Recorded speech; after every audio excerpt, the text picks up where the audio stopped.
It's live, presented by JR Sports Bar and Grill here in the Auburn Blitz segment of our show, sponsored by Dane Sharp, attorney at law for all your legal needs. Call Dane Sharp down in Dadeville, Alabama at 256-825-4631, or go see him right across the street from the Tallapoosa County Courthouse. Now we'd like to welcome in here on Sports Blitz Bryan Matthews from Auburn Undercover, 247sports.com. Bryan, thanks for joining us tonight. Hey, it's good to be in. Thanks for having me. Well, Bryan, let's first of all kick it off and talk a little bit about how Auburn's been doing here and how they've done in the month of October. I know that was a grueling part of the schedule, and a lot of naysayers out there felt like Auburn would maybe only win one game based on what they had coming back this year, and to the surprise and chagrin of a lot of people, finished 3-2 in the month of October, and I think any Auburn fan would have taken that. Absolutely. I think it was a terrific October for this team.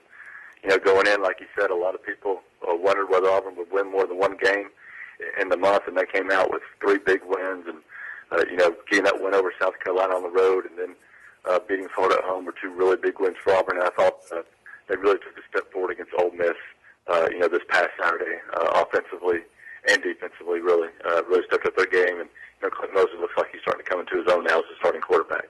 Well, Bryan, let's talk about that quarterback situation. Auburn, it was no secret it was going to be a battle coming in to see who was going to be Cam Newton's successor, and it was Prtichard, who had a little bit more experience than anybody else, but his experience was very limited, not very many significant snaps over the last year or so. Coming in versus Clint Mosley, and they said it was a close battle, but Prtichard beats him out, and had a decent part of the first half of the season, but really began to struggle somewhere around the latter part of the Clemson game and on into Arkansas, and then, of course, being able to go on the road against South Carolina and pull out a win, but struggling there. And then we see Clint Mosley come in the Florida game and kind of give Auburn a little spark, and he's been there ever since. Talk about that and talk about how Clint Mosley's evolved and how he's been patient through all this. Well, I think that was important. I think, the race was really close between him and Barrett, and I think one of the reasons Barrett was ultimately, named the starting quarterback to start the season was because of his demeanor, because he didn't get too emotional, didn't get too up or down, and they were concerned about whether, Clint Mosley would be able to handle it, if things didn't go well. Well, he goes down to LSU, and things obviously did not go well at all, but he handled it really well, and he kept fighting, kept supporting his teammates, and I think they really responded, and of course it helps getting Emory Blake back against Ole Miss. But just watching Clinton out there, he does a great job, looking down the field more and getting a few more deep balls into this offense, which is something that Gus Malzahn really wants to open things up in other areas. So I think he's really shown a lot to me, and I think he has a bright future as Auburn's starting quarterback. I think you're right. We've got Bryan Matthews on the phone with us from Auburn Undercover, 247sports.com. I'm going to shift gears and talk about Michael Dyer. Michael Dyer coming in actually into this week off, 989 rushing yards. And talk about Michael Dyer and how big of a part. Do you feel the same way I do, Bryan, that he maybe is one of the most underrated backs? I know Trent Richardson definitely deserves the accolades he gets at Alabama, and then, of course, Marcus Lattimore. But, before he went down with his injury, was the workhorse at Carolina. But in both head-to-head matchups with Michael Dyer and Marcus Lattimore, Michael Dyer's gotten the better of him. And then, it just seems like Mike Dyer just doesn't get the props he deserves. Yeah, I think you're right. And but he's certainly earning it on the field right now. And, the thing that's impressed me most about Dyer this year as compared to last year is really, I think, increased his speed, his breakaway ability, because he's had a couple, especially early in the season, some really nice long runs, and I think he's going to reel off a couple more before this season's over with. If you give him some space, he can just bust through there and just run away from the secondary. So I've been really impressed with him. He's a physical runner between the tackles. He's great at making the first guy miss, and he's great at getting that yard or two or more after first contact. And looks to be the first back, if I'm correct on this, Bryan, to go for over 1,000 yards in both his freshman and his sophomore season. That's a feat in itself, knowing Auburn's long reputation of great backs.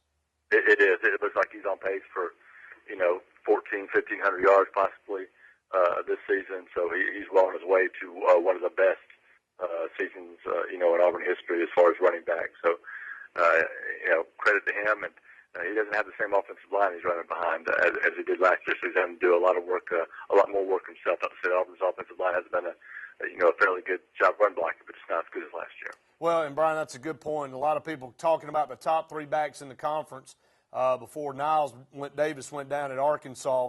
Michael Dyer, Trent Richardson, and Marcus Lattimore being those three, and probably no cut against Auburn, but just based on youth and inexperience, the worst offensive line of the three, and he's right there with them. And is this a guy next year that you think will be uttered in the same tone and same voice of Heisman talk?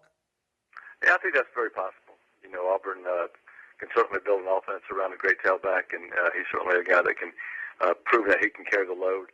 It's going to be interesting next year for Auburn at running back because they're bringing in two really highly recruited guys that got commitments from, and T.J. Yeldon and Javon Robinson. They're getting Mike Blakely, back. Well, not back, but they're getting him for the first time after he's sitting out this year after the transfer. He'll be ready to go, and they're going to have a lot of depth and a lot of competition at position. I'm not saying Mike Dyer's going to get beat out or anything, but I think Miles is going to have a lot more options to work with there. Well, Bryan, I want to say one quick thing about that since you brought it up. What a stable of running backs that you just mentioned. How you keep all those guys happy? I remember back in 2003, Auburn lost Brandon Jacobs because of Carnell Williams, Ronnie Brown, and of course, Brandon Jacobs back there. And it's hard to – there's not enough footballs to go around with those type runners. And I know some of those freshmen may have to wait their turn. But how you keep all these guys happy? That's a great question. Next year, it's going to be, a little tough to spread it out. And one of those freshmen will probably have to redshirt, and one of them will probably have to, work his way in for like Trey Mason did this year. We didn't even mention him back also. But I think the next year, 2013, McCabe will be graduated. I think there's a pretty good chance that Dyer will probably leave after his junior season. So I think then things will open up, for guys like Yeldon and Blakely and Robinson to be that feature back in Auburn's offense. Let's talk a little bit about the offensive line, Bryan. I know that's been an up and down roller coaster type year for the line. They play well in one game and then have their struggles in the next. I think a lot of Auburn fans expected to see Christian Westerman in the ball game by now and maybe Greg Robinson. What's the deal on them? Were they just not ready to go? I mean, you would think with an inexperienced offensive line, they may have opportunities in there, but were they just not ready? You're right, exactly. They just weren't ready. They thought about getting them in early on, especially the Florida Atlantic game, but they just weren't ready to pick up everything they needed to be as far as being able to pick up blitzes and twists and making adjustments and, handling all the calls you have to make there at the line of scrimmage. They just didn't feel like they were ready and thought putting them out there might actually hurt them and hurt the offense and hurt their confidence for the future. So, they made the decision to redshirt both those guys. They'll get to go through, this fall, getting to work some in with the second team and with the scout team, but they'll go through that whole spring and in the next 2 days and definitely be ready to go. I think both those guys will compete for starting jobs, early next fall in 2 days. Let's flip over talking about the defense real quick before we let you go, Bryan. El Toro Freeman really looks like he is stepped up the game the last 3 or 4 games. And to me, in my opinion, and it just seems to me that he's more comfortable out there because he's not looking over his shoulder.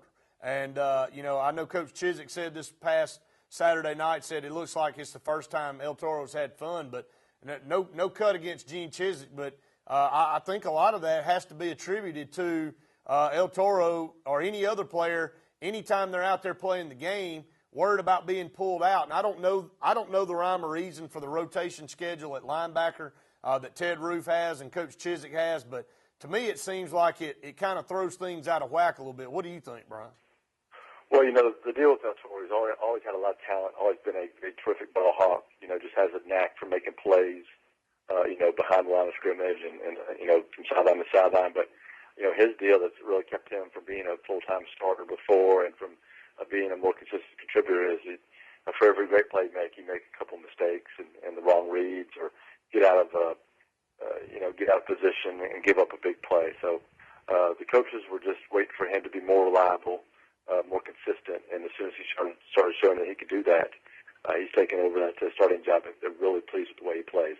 If he can keep this up to the last third of this season. He's got a chance to play on Sundays too. He's a really, really talented guy who's really, really emotional, and sometimes those emotions sort of, take over, and he loses.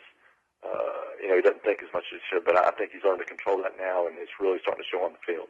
It definitely is. And let's talk about these last three. You've got Georgia, Samford, and Alabama, and, of course, Auburn already with 6 wins and bowl eligible. And a lot of people, at the beginning of the year, and I don't think anybody, even people that weren't Auburn fans, felt like Auburn would win only 4 games or even 5 games because of the talent level. And know it was young and know it was inexperienced, but had a chance.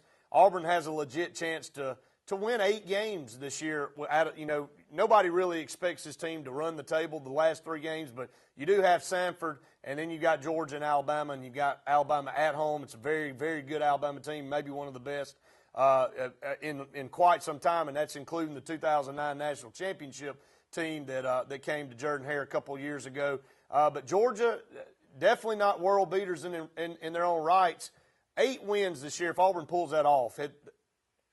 What does that do for this program? It's definitely exceeded expectations, don't you think, Bryan?